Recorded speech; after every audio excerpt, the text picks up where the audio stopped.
වර්තමානය තුළ ශ්‍රී ලාංකික විදෙස්ගත ශ්‍රමිකයන් ලෝකයේ සෑම රටකම පාහේ දැක ගන්නට පුළුවන්. ලෝකයේ නොයෙකුත් රැකියාවන් වලට ලාංකික අපේ ශ්‍රමිකයන් සඳහා පවතින්නේ ඉතාමත් විශාල ඉල්ලුමක්. අද වීඩියෝ තුලින් සාකච්ඡා කරන්නේ ලාංකිකයන්ට රැකියාව සඳහා ලෝකයේ වැඩිම ඉල්ලුමක් පවතින රටවල් 7 පිළිබඳවයි. එම නිසා මේ වීඩියෝ එකේ අවසානයේ වෙනකන් රැඳී සිටින්න.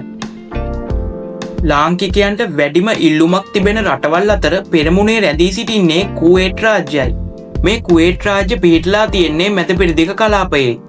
මෙහිදී අපේ වැටුප් පරාසය පිළිබඳව සඳහන් කරනවා නම් රුපියල් ලක්ෂ 1 සිට ඉහළට තමයි වැටුප් හිමිවන්නේ. කුවේට් රාජ්‍ය කියලා කියන්නේ අතීතයේ සිටම ලාංකිකයන්ට රැකියාව හිමිවන රටක්. මෙහිදී පුහුණු සහ නුපුහුණු ශ්‍රමිකයන් බොහෝ පිරිසක් මෙහි වැඩ කරනවා. විශේෂයෙන්ම අපට දැක ගන්නට පුළුවන් ලාංකික තරුණයන් මෙහි ගෘහ සේවය සඳහා යනවා. එම නිසා වැඩිම ශ්‍රමික පිරිසක් බලා ගන්න පුළුවන් රටක් තමයි මේ කුවේට් රාජ්‍ය කියලා කියන්නේ. ඒ වගේම වෙළඳ සේවා අංශයටත් මෙහි වැඩි අවස්ථා හිමි වෙනවා. එම නිසා ගෘහ සේවයට යන බොහෝ දෙනෙක්ගේ තේරීම තමයි මේ කුවේට් රාජ්‍ය කියලා කියන්නේ. ඊළඟට එක්සත් අරාබි එමීර් රාජ්‍ය. ඇත්තටම එක්සත් අරාබි එමීර් රාජ්‍ය කියලා කිව්වම බොහෝ දෙනෙක් හිතන් ඉන්නේ ඩුබායි කියලා. ඇත්තටම මේ ඩුබායි කියන්නේ එක්සත් අරාබි එමීර් රාජ්‍ය නෙමෙයි.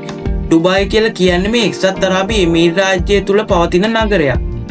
එලෙස එක්සත් අරාබි එමීර් රාජ්‍යය තුල නගර 7ක් පවතිනවා. එයින් එක් නගරයක් තමයි ඩුබායි කියලා කියන්නේ. මෙහි අගනුවර වෙන්නේ අබුඩාබි නගරය.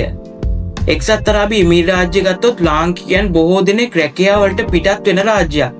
එහිදී ප්‍රධාන වශයෙන්ම රැකියාව පවතින ක්ෂේත්‍ර වශයෙන් ගත්තොත් ආගන්තුක සත්කාර ක්ෂේත්‍රය, හෝටල් කර්මාන්තය, තොරතුරු සාක්ෂණ ක්ෂේත්‍රය, සැපයුම් සේවා අංශය වගේ අංශ ගොඩක් දැක ගන්නට පුළුවන්. මෙහිදී හිමිවන වැටුප් පරාසය ඉතාමත් විශාල වැටුප් පරාසයක්. සාමාන්‍යයෙන් ආරම්භක වැටුප විදියට රුපියල් ලක්ෂ 1 සිට තමයි වැටුප් ලබා ගන්න පුළුවන් වෙන්නේ. ඔබ නොදන්නවා වුණාට අද ලංකාවේ බොහෝ දෙනෙක් සිටිනවා එක්සත් අරාබි එමීර් රාජ්‍යය තුල වැටුප විදියට මාසිකව රුපියල් ලක්ෂ 10ක් 15ක් පමණ ගන්න පිරිස්. ඔබ හෝටල් කර්මාන්තයේ ආශ්‍රිත රැකියාවක් සොයනවා නම් ඔබට මුලින්ම යන්න පුළුවන් රටක් තමයි මේ එක්සත් අරාබි එමීර් රාජ්‍ය කියලා කියන්නේ. මොකද මෙහි පුහුණුවන්නන්ට ඉතාමත් හොඳ වැටුපක් ලබා ගන්න පුළුවන්. ඊළඟට අංක 3 වෙනියට කටාර් රාජ්‍ය. කටාර් රාජ්‍යය තුලත් බොහෝ අංශවල රැකියාව පවතිනවා. මෙහිදී පුහුණු සහ නොපුහුණු ශ්‍රමිකයන් වශයෙන් රැකියා කාණ්ඩ දෙකකට බෙදා ගන්න පුළුවන්. පුහුණු ශ්‍රමිකයන්ට ඉතාමත් හොඳ වැටුපක් ලබා ගන්න පුළුවන් වගේම නොපුහුණු ශ්‍රමිකයන්ටද ශ්‍රී ලංකාවේ මුදලින් රුපියල් ලක්ෂයක පමණ වැටුපක් ලබා ගන්න පුළුවන්. මෙහිදී හෝටල් කර්මාන්තය ආශ්‍රිතද රැකියාව පවතිනවා. ඒ වගේම බොහෝ රියදුරු රැකියාවද මෙහි ලබා ගන්න පුළුවන්. සාමාන්‍යයෙන් මෙහි ඕනෑම පරාසයක විහිදුණු විවිධ රැකියා අංශ දැක ගන්න පුළුවන්. ඊළඟට අංක 4 වෙනියට සෞදි අරාබිය. සෞදි අරාබිය කියලා කියන්නේ ශ්‍රී ලාංකික ශ්‍රමිකයන් බොහෝ පිරිසක් වැඩ කරන රාජ්‍යයක්. මෙහිදී ප්‍රධාන වශයෙන්ම රැකියාව දැක ගන්න පුළුවන් අංශ තමයි ඉදිකිරීම් අංශය, සෞඛ්‍ය සේවා අංශය, රියදුරු රැකියා ආදී බොහෝ අංශ රසක් දැක ගන්න පුළුවන්. සාමාන්‍යයෙන් ආරම්භක වැටුප විදියට රුපියල් ලක්ෂ 1 සිට ඉහළට වැටුප් ලබා ගන්න පුළුවන්.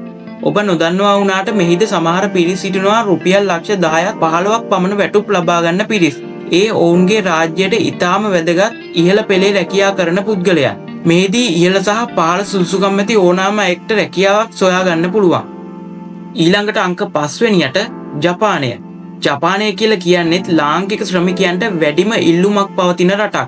මෙහිදී ප්‍රධාන වශයෙන්ම හෙදහෙදියන්, සාත්තු සේවකයන්, කුෂිකර්මාන්තය ආශ්‍රිත සේවකයන්, හෝටල් කර්මාන්තය ආශ්‍රිත සේවකයන් වැඩි වශයෙන් ඉල්ලුම් පවතිනවා. සාමාන්‍යයෙන් ආරම්භක වැටුප විදියට ශ්‍රී ලංකාවේ මුදලින් රුපියල් ලක්ෂ 2 සිට ඉහළට වැටුපක් ලබා ගන්න පුළුවන්. අංක 6 වෙනියට දකුණු කොරියාව. දකුණු කොරියාව කියලා කියන්නේ ලාංකික ශ්‍රමිකයන්ට වැඩිම ඉල්ලුමක් පවතින රටක්. වර්තමානයේ ශ්‍රී ලාංකික තරුණ තරුණියන් බොහෝ දෙනෙක් සේවය කරන රාජ්‍යයක් තමයි දකුණු කොරියාව කියලා කියන්නේ. දකුණු කොරියාවට ගිය බොහෝ ලාංකිකයන් දියුණු වී තිබෙන ආකාරයද අපට දැක ගන්නට පුළුවන්. ඉදිකිරීම් අංශය, නිෂ්පාදන අංශය, දීවර අංශය යන අංශ කෙරෙහි වැඩි වශයෙන් අවස්ථා පවතිනවා. වැටුප ශ්‍රී ලංකාවේ මුදලින් රුපියල් ලක්ෂ 8 සිට 15 දක්වා පරාසයක විහිදුණු වැටුප් ලබා ගන්න පුළුවන්. මේ ඔබ කරන රැකියාව අනුව අඩු වැඩි වන්නට පුළුවන්. ඊළඟට අංක 7 වෙනියට ඊශ්‍රායලය. ඊශ්‍රායලය කියලා කියන්නේත් අද වන විට ශ්‍රී ලාංකිකයන්ට වැඩිම ඉල්ලුමක් පවතින රටක්. මෙහිදී ඔබට ඉතාමත් විශාල වැටුපක් ලබා ගන්න පුළුවන් රටක් තමයි ඊශ්‍රායලය කියලා කියන්නේ. ඉදිකිරීම් අංශය, හෝටල් අංශය, කෘෂිකාර්මිකයන් අංශ කෙරෙහි වැඩි වශයෙන් රැකියා අවස්ථා මෙහි පවතිනවා. වැටුප විදියට සඳහන් කරොත් ශ්‍රී ලංකාවේ මුදලින් රුපියල් ලක්ෂ 6 සිට ඉහළට විහිදුණු වැටුපක් ඔබට ලබා ගන්න පුළුවන්. සාමාන්‍යයෙන් ඔබට මෙහිදී ප්‍රධාන වශයෙන්ම මතක් කරන්නට කරුණක් තිබෙනවා. ඒ තමයි ශ්‍රී ලාංකික පාස්පෝර්ට් එක. මේ ශ්‍රී ලාංකික පාස්පෝර්ට් එකට ලෝකයේ හිමිවන්නේ ඉතාමත් පහළම ස්ථානයක්. මම ඉහතින් සඳහන් කරපු මැද පෙරදිග රටවල් වල, ඒ කියන්නේ ඩුබායි, කටාර් වගේ රටවල් වල ඉතා ඉහළ වැටුප් විෂමතාවයක් පවතිනවා. ඒ කියන්නේ ශ්‍රී ලාංකික පුරවැසියන්ට හිමිවන වැටුප නෙමෙයි ඉන්දියානු පුරවැසියන්ට හිමිවන්නේ. ඉන්දියානු පුරවැසියන්ට හිමිවන වැටුප නෙමෙයි කැනේඩියානු පුරවැසියෙකුට හිමිවන්නේ. එක් අයගේ රටවල් අනුව ඔවුන්ගේ වැටුප් වෙනස් වෙනවා. සාමාන්‍යයෙන් ඔබ හිතන්න ඔබ විදුලි කාර්මිකයෙක් කියලා එක්සත් අරාබි එමිරාජ්‍යයේ ඔබට රුපියල් ලක්ෂ 2ක වැටුපක් හිමිවන විට කැනඩාවෙන් පැමිණි විදුලි කාර්මිකයාට ලක්ෂ 6ක පමණ වැටුපක් එහි ලබා ගන්න පුළුවන්. එම නිසා ඉතාමත් ඉහළ වැටුප් විෂමතාවයක් මේ මැදපෙරදිග කලාපයේ රටවල් වල පවතිනවා. නමුත් ඔබට ඊශ්‍රායලය වගේ රටවල් වල එලෙස වන්නේ නැහැ. සෑම දෙනාටම එක සමාන වැටුපක් තමයි හිමිවන්නේ. මම මේ කතා කරපු බොහෝ රටවල් ලාංකික ඩයස්පෝරාව වැඩියෙන්ම ඉන්න රටවල්. එහිදී මැද පෙරදිග ප්‍රධාන වශයෙන්ම සෞදි අරාබිය, කටාර්, ඩුබායි කියලා කියන්නේ ලාංකික ඩයස්පෝරාව වැඩියෙන්ම සිටින රටවල්. එම නිසා එම රටවලට ලාංකිකයන්ගේ වැඩිම ඉල්ලුමක් පවතිනවා. එහිදී ඔබට ඉතාමත් ඉහළ වැටුප් ලබා ගන්න පුළුවන්. නමුත් ඔබ ඔබේ සුදුසුකම් හදාගත්තොත් ඉතාමත් ඉහළ වැටුපකට යාම ඊතරම් අපහසු කටයුත්තක් නොවේ. ඔබ ඔබගේ සුදුසුකම් සියල්ලම සපුරා ගන්නේ නම් ඔබට එහි ඉතාමත් ඉහළ වැටුපක් ලබා ගන්න පුළුවන්. එය ඔබගේ සුදුසුකම් මත රඳා පවතිනවා. ඒ වගේම විශේෂයෙන්ම මෙහිදී ඔබට දෙයක් මතක් කරන්න ඕන. ඒ කියන්නේ මැද පෙරදිග කලාපයේ රටක සිට ඔබට තවත් රටකට රැකියාවක් සඳහා යාම ඊතරම් අපහසු කටයුත්තක් නොවේ. මොකද අප දැක තිබෙනවා මැද පෙරදිග කලාපයේ රටවල් වල සිට යුරෝපයේ රැකියාවන් සොයාගෙන එහි යන පිරිස්. එම නිසා මැද පෙරදිග කලාපයේ වැඩ කරන අයට යුරෝපයේ වුවද රැකියාවක් සොයා ගැනීම පහසු කටයුත්තක්. ඔබට උනන්දුව තිබෙනවා නම් ඔබේ සුදුසුකම් සියල්ල සපුරාගෙන ඔබට මැද පෙරදිග කලාපයේ රටක සිට තවත් හොඳ රටකට වුවද සංක්‍රමණය වන්න පුළුවන්.